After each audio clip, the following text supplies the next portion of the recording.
자, 계속해서 우리가 이제 사정을 할 때 다시 한번 보면 정신상태 사정 요소 했죠. 그 다음이 사고예요. 자, thinking은 과정과 프로세스하고 컨텐트로 나누어집니다. 사고 내용으로 나누어지는데 간호사는 사고 과정과 내용의 문제를 보이는 대상자와 면담할 때 초점 있는 질문이나 짧은 답변을 요구하는 질문을 하는 것이 필요하죠. 그래서 thought process는 사고의 체계성, 논리성을 확인하는 것이고 간호사는 대상자가 언어를 논리적으로 표현하는지 아닌지를 사정을 해야 됩니다. 그리고 대상자가 어떻게 자기 표현을 하는지 관찰해서 대상자의 말과 말의 패턴에서 사고 과정을 추론할 수가 있습니다. 다음은 사고 과정을 사정하는 용어들인데 loose association, 연상의 해이 혹은 연상 이완이라고도 하죠. 그래서 사고 진행이 와해가 되어서 논리적 연결이 하나 없이 하나의 생각에서 다른 생각으로 바뀌는 경우에 심한 경우 언어에 지리멸렬이 있다고 했어요. 자, 이 지리멸렬이란 단어 incoherence, 사고나 말에 있어서 논리나 문법적으로 앞뒤가 서로 연결되지 않아 줄거리가 없고 일반적으로 이해할 수 없는 상태가 지리멸렬. 워드 샐러드, 말비빔, 단어와 문구를 이해할 수 없게 지리멸렬하게 뒤섞는 것으로 듣는 사람에게 아무 의미가 없는 말을 하는 것이 말비빔, 워드 샐러드라고 해요. 그 다음에 네어로지즘, 신어 조작증, 요즘 갑툭튀, 입틀막 여러 가지가 있는데 이런 거는 사람들이 그래도 거의 다 알아듣죠. 근데 이 신어 조작증은 자기만 뜻을 아는 독특한 새로운 말을 조합하거나 만들어내는 현상을 말합니다. 두 가지 말을 합쳐서 하나의 말로 압축시킨 경우가 많아요. circumstantial thinking, 돈다는 거죠. 돌아서 온다는 거예요. 우회적 사고. 사고나 언어가 주어진 질문에 대한 답변과 관련이 있지만 지나치게 세밀하고 부수적이라는 거예요. 그래서 많은 불필요한 세부 설명을 한 후에야 말하고자 하는 목적에 결국 도달하고, 이럴 경우 조현병이나 기질성 정신장애 혹은 정신지체 등에서 흔히 볼 수가 있죠. 그 다음에 사고가 이탈이 되는 건데 한 생각에서 다른 생각으로 연상이 진행되며 목적에 도달하지 못하는 것으로 우회적 사고나 유사하나 중심 주제로 돌아오지 못해요. 그 다음에 원래 질문에 대안답을 하지 못하죠. 중심 주제로 돌아오지 못하니까 원래 질문에 대안답을 하지 못한다는 거죠. 가속적인 내적 욕구와 주의 산만 때문이며 이거는 조증에서 흔히 관찰이 됩니다. 그 다음 flight of idea, 사고의 비약, 한 생각에서 다른 생각으로 계속 연상이 빨리 진행되는 것을 사고의 비약이라고 하고, 동문서답, 질문에 맞지 않는 답을 하는 경우죠. 그 다음 연상이라고 하는 거 clang association, 말의 의미보다는 단순히 소리의 음향에 따라 새로운 사고가 끊임없이 연결되는 연상의 장애를 말합니다. 자, 음송증, 말이 토막토막 끊어져 낱말들만 되풀이하는 경우. 그 다음에 반향언어, 이 에코라고 하는 것은 일종의 메아리 비슷한 거잖아요. 다른 사람의 단어나 문구를 병리적으로 반복하는 것을 말합니다. 보석증, 새로운 자극이 주어져도 사고가 더 이상 진행되지 못하고 이전 자극에 머물러서 한 관념이 지속적으로 반복 표현되어서 다른 질문에도 같은 대답을 하는 걸 말하죠. 그 다음 thought blocking이라고 해서 사고가 차단되는 거예요. 연상의 진행이 갑자기 중단되는 것으로 강한 감정으로 인해서 나타나기도 하는 거죠. 자, 그러면 지금까지는 프로세스를 봤는데 그 다음은 컨텐트, 사고 내용을 한번 봅시다. 자, 사고 내용은 대상자의 언어에 표현된 구체적인 의미를 말하는 것이에요. 그래서 무엇을 생각하고 있는가에 관한 것인데 이 사고 내용의 평가는 대상자의 일반적인 생각이 아니라 정신증적 사고가 있는지를 평가하는 것으로 사고 내용의 장애로는 망상, 강박사고, 공포증, 자해 또는 타해 사고가 있어요. 사고 내용의 가장 대표적인 것이 딜루전이죠. 현실에 맞지 않는 잘못된 생각을 말하고 현실 상황에서 사실과 맞지 않고 논리적인 설명에도 불구하고 수정되지 않은 강한 믿음을 망상이라고 하죠. 그 사람의 교육 정도나 문화적인 환경에 걸맞지 않는 잘못된 믿음 또는 생각을 의미합니다. 그래서 이 망상에도 여러 가지 종류가 있습니다. 자, 망상, 괴이한 망상. 내용이 너무 괴이하고 엉뚱한 경우. 허무망상. 자신은 죽었다. 나는 뇌가 없다. 이런 것들이 허무망상. 그 다음에 빈곤망상은 내가 가진 것이 아무것도 없는 게 아니라 그래도 어느 정도 갖고 있는데 가진 것이 없고 또는 망했다는 망상이죠. 자, 신체망상. 그 사람 얼굴 보면은 대칭인데 자기는 자신의 얼굴이 비뚤어졌다고 여겨요. 그리고 자신이 에이즈나 암에 걸렸다고 비현실적으로 믿는 경우죠. 파라노이드 편집망상하고 이 피해망상 이 두 개는 굉장히 위험하거든요. 누군가 자신을 해치려 한다는 망상으로 보통 자신의 증오와 공격성이 투사된 결과로 나타납니다. 피해망상은 주변 환경이나 사람이 자신을 괴롭히거나 감시, 독살, 미행, 추적 등 해치려 한다고 믿는 망상이에요. 그 다음에 관계망상이 레퍼런스인데 현실적으로 아무런 관계가 없는 타인이나 사건, 사물에 대하여 자신과 모종의 연관이 있다고 믿는 망상입니다. 자, 과대망상. 우리나라에 살아있는 예수가 제일 많다고 하죠. 자신이 신, 대통령, 중요인물, 특수인, 도사, 지도자, 초능력 보유자 등 특별하고 신비한 힘, 능력이나 신분에 있는 것으로 믿는 망상. 그 다음에 자책망상. 죄의식과 자기증벌을 내용으로 하는 망상이에요. 이런 경우는 초자아가 심하게 비판적일 때 나타나죠. 컨트롤이라고 해서 조종망상인데 자신이 타인에 의해 또는 미지의 존재에서 조종당한다는 망상을 말합니다.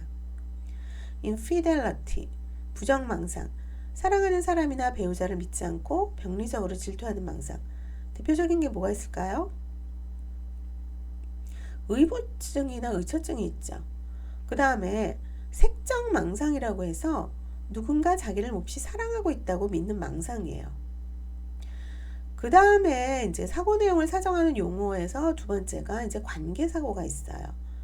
인과적인 사건이나 외부 사건을 자신과 직접적인 관련 있는 것으로 잘못 해석하는 거.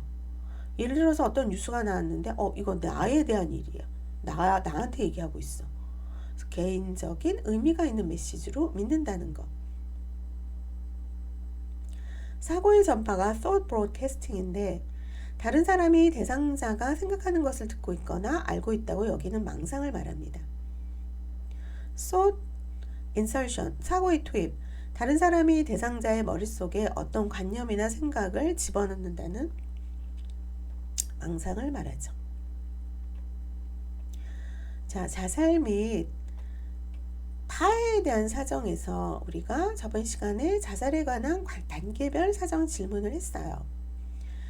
이때 간호사는 대상자가 자신 또는 타인을 위할 계획이 있는지 사정해야 되고 대상자와의 면담 내용은 비밀 보장으로 원칙을 하지만 만약 이 사람들이 자살이나 타해의 위협이 있다면 비밀 보장 예외가 되죠. 그래서 간호사는 대상자에게 비밀 보장의 예외에 대하여 설명을 해야 하고 예외의 상황에서는 관련 기관에 연락을 해야 됩니다. 자, 그 다음에는 퍼셉션 봅시다. 지각이란 뭘까요? 외부의 자극을 인식하고 조직화하고 해석하는 과정이에요. 사람은 지각을 통해 주변 환경을 경험하죠. 그래서 예를 들면 이제 오감으로 받아들여서 뇌를 통해서 자극을 해석합니다. 지각은 착각과 환각 두 가지로 나눌 수가 있는데, 착각이 일루전, 실제 있는 외부의 자극을 잘못 인식하는 현상을 말하고, 할루시네이션, 자, 환각은 실제 외적인 자극이 없어요. 실제처럼 지각하고 체험하는 것을 말하고, 여기에 자, 환청, 환시, 환우, 환미, 환촉 등이 있습니다. 환청, 오디터리 할루시네이션, 실제 외부의 청각 자극이 없는데도 실제처럼 들리는 것. 예를 들어서 친근하거나 낯선 사람의 목소리, 신과 악마의 목소리, 꾸짖거나 비난하는 목소리가 이제 환청이죠. 비주얼 할루시네이션, 환시, 실제 외부의 시각 자극이 없는데도 실제처럼 보이는 것, 빛이나 죽은 사람, 동물 등 현재 존재하지 않는 것의 형상 또는 위협적이고 놀라운 괴물이나 광경이 보이는 것. olfactory hallucination, 환후, 실제 외부의 후각 자극이 없는데도 실제처럼 냄새를 맡게 되는 것. 예를 들어서 냄새나 악취가 나는 것처럼 느껴서 코를 쥐고 냄새 맡는 것처럼 킁킁거리는 것. 그 다음에 gustatory hallucination, 환미예요. 실제 외부의 미각 자극이 없는데도 실제처럼 맛을 느끼게 되는 것. 예를 들면 쓴맛, 독특한 맛을 느낀다고 표현하거나 음식이나 음료를 거절하고 뱉어내면서 식사를 거부하는 것. 환촉, tactile or haptic hallucination, 실제 외부의 자극이 없는데도 실제처럼 자신의 피부와 접촉하거나 누르거나 압박하는 등의 촉감을 경험하는 것. 예를 들어서 몸에 전기가 흐르고 있는 느낌, 피부에 벌레가 기어가고 있는 것 같은 느낌이 바로 환촉이죠. 이거는 뭐 ICU나 또 임종 환자들에게서 많이 일어날 수 있는 선망의 하나의 증상으로도 나타날 수가 있어요. 그 다음에 인면시 환각이라고 해서 이게 뭘까요? 잠이 들 때 나타나는 환각이에요. 외소 환각, 물체가 실제보다 작게 보이는 것. 신체 환각, 느낄 수 없는 장기 기능을 느끼는 것. 예를 들면 나 소변이 만들어지는 느낌이나 충동이 뇌를 통해 전해져요. 이런 사람이 있거든요. 그 다음에 키네세틱 할루시네이션, 운동 환각, 대상자가 움직이지 않으나 신체 움직임을 느끼는 것. 예를 들어서 바닥에서 떠오르는 것 같은 비정상적인 신체 움직임을 경험하는 거죠. 그 다음에 아그노시아, 실인증, 어떤 자극의 중요성이나 의미를 파악하고 이해하는 능력을 상실하며 사물을 정확하게 인지하지 못하는 상태를 말합니다. 이인증, 이거는 자기 자신이나 평소 익숙하던 주변 상황이 처음 접하는 것처럼 갑자기 다른 사람처럼 생소하게 느껴지는 상태가 이인증입니다. 자, 그 다음에 센소리움과 커그니션, 감각과 인지를 우리가 사정할 때 첫 번째가 이제 진압력과 의식 수준이에요. Orientation and Level of Consciousness. 진압력은 대상자의 사람, 장소, 시간에 대한 인식을 의미하고, 의식 수준은 각성 정도와 주의력, 선망 상태 등을 판단하는 것입니다. 그 다음에 이제 기억력, 메모리인데, 기억력에 대한 사정은 최근 기억과 장기 기억을 모두 사정하고, 대상자가 애매하게 대답할 수 있는 질문이나 간호사가 지위 여부를 판단할 수 없는 질문은 피하는 거죠. 과거 기억, 패스트 메모리를 사정하기 위해서 전 대통령은 누구입니까? 당신의 생년월일은 언제입니까? 나이나 입학이나 졸업일, 결혼기념일, 자녀의 생일 등에 대한 질문을 사용하고, 자, 최근 기억, recent memory는 오늘 아침에 무엇을 드셨나요? 이러한 질문을 사용할 수 있죠. 자, 즉각적인 기억은 immediate recall은 단어를 불러준 뒤 몇 초 지난 뒤 다시 말하도록 해서 사정하는 거예요. 그래서 기억을 사정하는 용어, 하이퍼암네시아, 기억 과다. 기억의 회상 능력이 항진되는 현상인데, 특정 기간에 일어난 일에 대해서 세부적인 것까지 지나치게 많이 기억하는 것을 말하죠.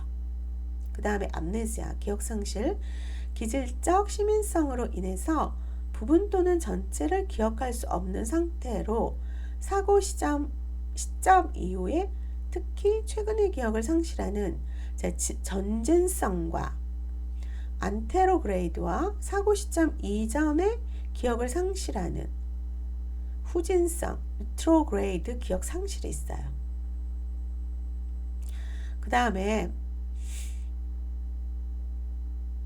기억 착오인데 전에 없었던 일을 있었던 것처럼 기억하는, 이거는 왜곡된 거죠. 회상의 왜곡.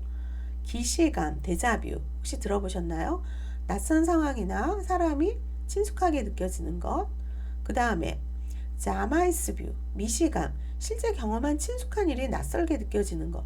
기시감하고 미시감하고 반대되는 거죠. 그 다음에 작화증이라고 해갖고 confabulation, 자신이 기억하지 못하는 부분을 조작적으로 메우는 현상입니다. 집중력과 계산 능력을 볼 때 보면은 정확한 업무를 수행할 수 있는지를 확인하기 위한 거예요. 그러면 이럴 때 집중력과 계산 능력을 평가하죠. 이 attention, concentration은 대상자의 주의 산만 정도를 확인하고, 계산 능력은 질문을 통해서 사정합니다. 예를 들면 태극기를 거꾸로 말해보세요. 일주일의 요일을 거꾸로 다시 말해보세요. 오른손으로 종이 한 장을 집어서 반으로 접고 바닥에 놓으세요. 이러한 지시를 통해서 집중력을 확인을 합니다. 그러면 100에서 7을 빼고 계속해서 7을 빼세요 라고 지시해서 계산 능력을 확인하죠. 이때 주의할 점은 한 번에 하나씩 지시를 해야 된다는 겁니다.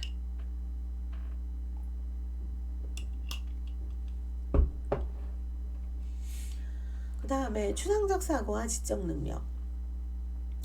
abstract thinking, intellectual function, 지적 능력이에요. 이 추상적 사고 능력은 상황과 설명에 대해서 관련성을 만들거나 해석하는 능력이죠. 소 읽고 외양간 고친다와 같은 흔한 속담을 질문해서 해석하도록 합니다. 대상자가 그 속담을 맞게 설명하면 추상적 사고 능력에 문제가 없는 것이고, 문자 그대로를 설명하면서 의미를 해석하지 못하면 결함이 있는 것으로 볼 수 있습니다. 그리고 지적 능력이란 새로운 상황에 대해 과거 경험을 토대로 적절한 반응을 할 수 있는 능력이고, 간호사는 대상자에게 2개 이상 사물을 제시하면서 그들 간의 유사성을 묻는 질문을 통해서 지적 능력을 사정할 수가 있어요. 예를 들어서 사과와 배는 무엇이 비슷합니까? 또는 신문과 텔레비전의 공통점은 무엇입니까? 이 지적 능력을 사정할 때 대상자의 교육 수준을 고려합니다. 그 다음 judgment하고 insight, 판단력과 통찰력. 이 판단력은 대상자가 환경과 상황을 올바르게 해석하고 그것에 적응하고 올바로 결정하는 능력을 말합니다. 만약 길거리에서 바닥에 떨어진 주민등록증을 줍는다면 어떻게 하겠습니까? 동사무소에 갖다 줘야 되죠? 빈집에 연기가 나고 있다면 어떻게 해야 합니까? 119에 신고를 하던가, 그쵸? 물을 뿌리든가. 이렇게 질문을 함으로써 판단력을 사정할 수가 있고요. 인사이트라고 하는 것은 병식 혹은 통찰력이라고도 해요. 대상자가 자신의 문제나 질병의 특성을 이해할 수 있는 능력을 말합니다. 대상자가 자신의 행동에 있어서 실질적인 강점과 약점을 묘사하는 능력으로 통찰력을 추론할 수가 있고, 통찰력이 손상된 한 예로서 대상자가 내가 술 마시고 싸우게 된 것은 모두 내 아내의 탓입니다. 아내가 나를 늘 견딜 수 없도록 잔소리하기 때문입니다 라고 말한다면, 이는 타인에게 자신의 모든 행동의 원인을 전가하고 자신의 음주와 싸움의 책임을 받아들이지 않았다는 것을 의미하죠. 그래서 개인적인 노력은 거의 하지 않고 모든 문제가 해결되길 기대하는 경우나, 문제는 약이다, 의사가 그 약을 당장 처방하지 않으면 나는 곧 좋아질 것이다 라고 표현하는 것이 통찰력이 손상된 예라고 볼 수가 있습니다. 그래서 통찰력을 6가지 수준으로 나누면 다음과 같죠. 첫 번째가 질병의 전적인 부정, 두 번째 병들었거나 도움이 필요한 상태라는 인식이 조금 있고 동시에 그렇지 않다고 생각하는 것, 병들었음을 인정하나 그 원인이 기질적 요인이나 외적 요인 혹은 타인에게 있다고 보는 것, 병들었거나 그 원인이 환자 자신 속에 있는 무언가 알 수 없는 것 때문이라고 여기는 것. 자, 지적 통찰, 자기가 병들었음을 인정하고 증상과 적응 실패가 자신의 합리적인 정서와 심리적 장애 때문인지를 알지만 그러한 이해나 지식이 행동화되지 않은 것. 자, 6번째, 진실된 감정적인 통찰. 환자 자신과 자신의 일생의 중요한 인물들의 동기와 느낌을 잘 알고 그러한 알미 행동으로 옮겨져서 행동의 근본적인 변화가 일어나는 것을 말합니다. 그 다음에 이제 심리학적 검사가 들어가는데 첫 번째가 간이 정신 상태 검사죠. 인지적 정신 상태에 대해서 간략하게 점수를 매길 수 있는 형태로 정신기능 중에서 인지적인 측면에만 초점을 두는 것. 이거는 11개의 질문으로 구성되고 5에서 10분 정도가 소요가 됩니다. 그래서 여기서 진압력, 지금 몇 년, 몇 월, 며칠인가요? 우리가 지금 어디서 살고 있죠? 그 다음에 등록, 주의 집중과 계산 능력, 7로 끝나는 숫자를 말해보고 큰할아버지라는 단어를 거꾸로 말해보는 거. 자, 회상, 위에서 반복했던 3가지 물체를 말하도록 하고 언어, 연필과 시계를 가르치면서 이름을 대보라고 하고 한 개의 간단한 문장을 말하고 나서 따라해 보도록 하는 거, 3가지 단계로 된 명령을 따르도록 하는 거. 저기 위에 있는 선반에서 종이를 가져와서 반으로 접어서 선반에 놓는다. 각각의 3가지 단계로 되어 있죠. 지시한 대로 눈을 감아 보세요. 한 문장을 써보세요. 어느 그림을 보여주고 따라 그려보도록 한다라는 거예요. 자, 지능검사에서는 스탠포드 비넷 지능검사가 있어요. 연령 수준에 따라 검사 문항이 구별되어서 각 연령층에 따라 6개 문항으로 구성되어 있습니다. 그래서 이 스탠포드 비넷 검사는 4에서 14세 연령층이 실시하도록 되어 있고 검사는 생활연령과 동일한 연령이나 생활연령보다 1세 아래 연령부터 시작을 합니다. 자, 웩슬러 어덜트 인텔리전스 스케일에서 웩슬러 지능검사라고도 해요. 이거는 성인 대상의 표준화된 개인용 지능검사죠. 정신지체뿐만 아니라 기질적 장애, 정신증, 신경증 및 정신병질적 성격장애 진단 및 분류에도 유용합니다. 자, 성격검사에서 미네소타 다면적 인성검사, 자, 이거는 MMPI로도 하죠. 상당히 많이 하죠. 구조화된 진단용, 그러니까 어떤 틀이 있는 진단용 성격검사로 정상부터 이탈된 이상 행동을 진단하고 분류하는 목적으로 사용합니다. 그 다음에 로시아 검사, 개인 성격 검사예요. 대칭적이고 표준화된 10개의 잉크 반점으로 구성된 카드를 이용을 해요. 카드를 순서대로 제시하고 대상자에게 그림이 무엇으로 보이는지를 이야기하도록 합니다. 주제 통각 검사 TAT, 20장의 인물 자극 그림을 한 장씩 보여주면서 대상자가 상상해서 이야기를 구성하도록 하는데, 이야기를 구성하면서 자신의 개인적인 경험, 소원, 요구, 관심, 갈등, 방어, 상상 등이 투사가 되는 거죠. 그 다음에 문장 완성 검사 다 하죠. 미완성 문항으로 구성되어 있고 이를 대상자가 완성하도록 합니다. 그래서 각 문항에는 가족, 대상자의 욕구, 과거와 현재의 능력, 미래 목표, 소원 등에 관한 내용이 포함되어 있습니다. 자, 이번 강의는 여기서 마치도록 하겠습니다. 감사합니다.